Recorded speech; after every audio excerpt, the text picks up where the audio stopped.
I gotta say, I really like Scott Adams because he revealed the terror that the other side was capable of.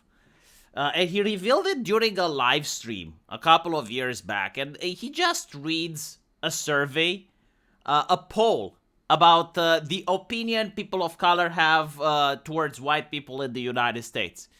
And that opinion wasn't very favorable. That opinion was the result of years of anti racist indoctrination, where white people are viewed as colonialists, they are viewed as having privilege, they are viewed as being in positions of power, and so everything done against them is acceptable.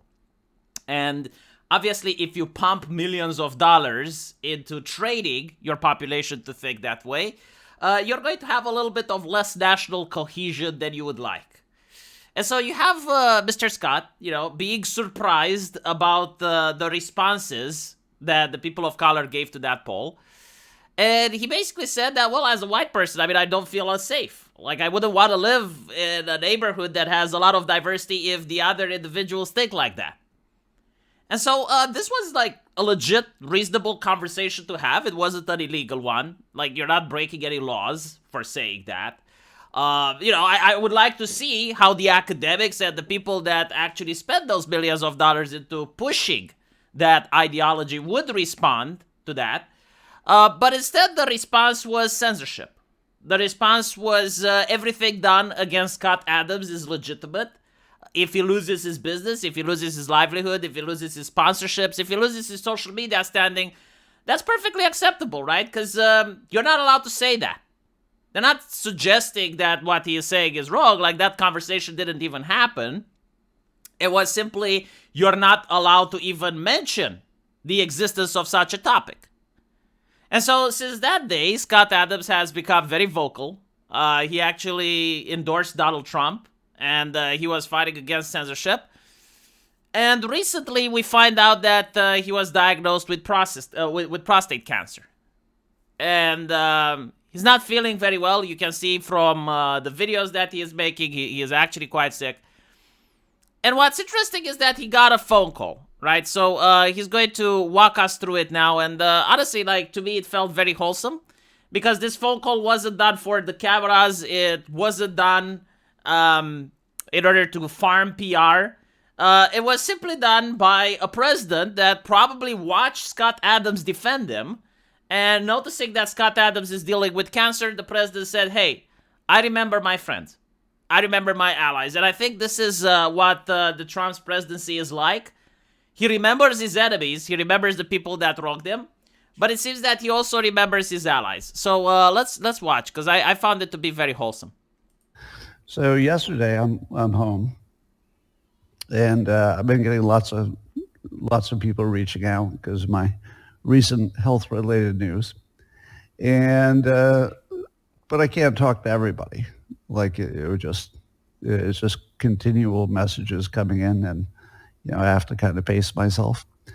So I see a phone number coming in. Somebody's calling me from some number I don't recognize, something in Florida, and I sent it to voicemail.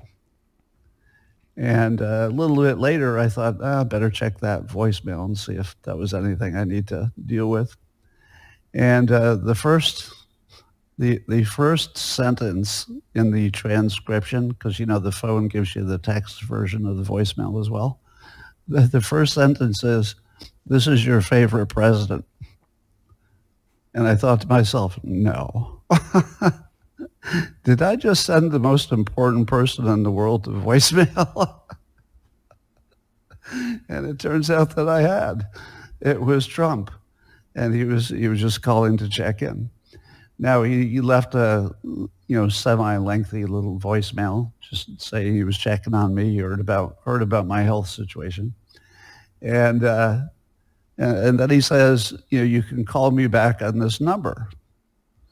Now, obviously, I don't call him back, right? Because that would just be ridiculous. It just was a nice thing for him to say, because he called me. You could call me back on this number.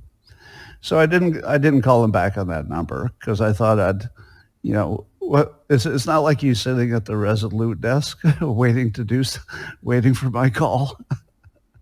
I thought that whatever it is he's doing has got to be more important, than randomly taking a call from me. So I don't call him back. Hours go by. It's the afternoon, same day. It's the afternoon. And all of a sudden another call comes through, also from Florida.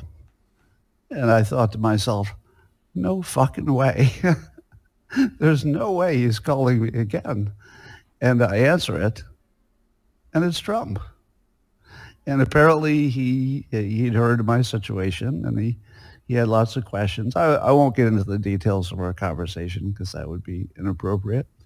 But he was just checking on me. And he wanted to make sure that I was getting everything I needed. And that was it. But at the end, the strangest thing happened at the end. At the end of the call, when he found out, the situation was kind of dire, and I was still checking out some things that might help. He said, if you need anything, I'll make it happen. And he meant it. He was completely aware of our, let's say, parallel journeys from 2015. He mentioned it. And it was just the most incredible, weird, hard to understand situation. But boy, was it fun. So anyway, that's my story. I was wondering like how many other politicians would do something like this, and I couldn't think of many. Neither leftists or right wingers. Like people that just do acts of kindness behind the scene without expecting anything, without the cameras rolling.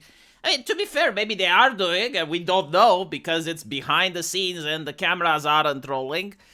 However, I doubt it, But it's interesting that, as I mentioned before, with this lens, you kind of understand how Trump's presidency is going. Every person that slighted him in the previous presidency is on a blacklist. And every person that seems to have helped him is getting rewards from him. Like all of the people that he pardoned. That now you have the Scott Adams phone. I think he actually knows. I think he knows the influencers and the people that stood by him and had a lot to lose for doing so. Anyway, right, let me know what you guys think. And as usual, I will see you in the comment section. Take care.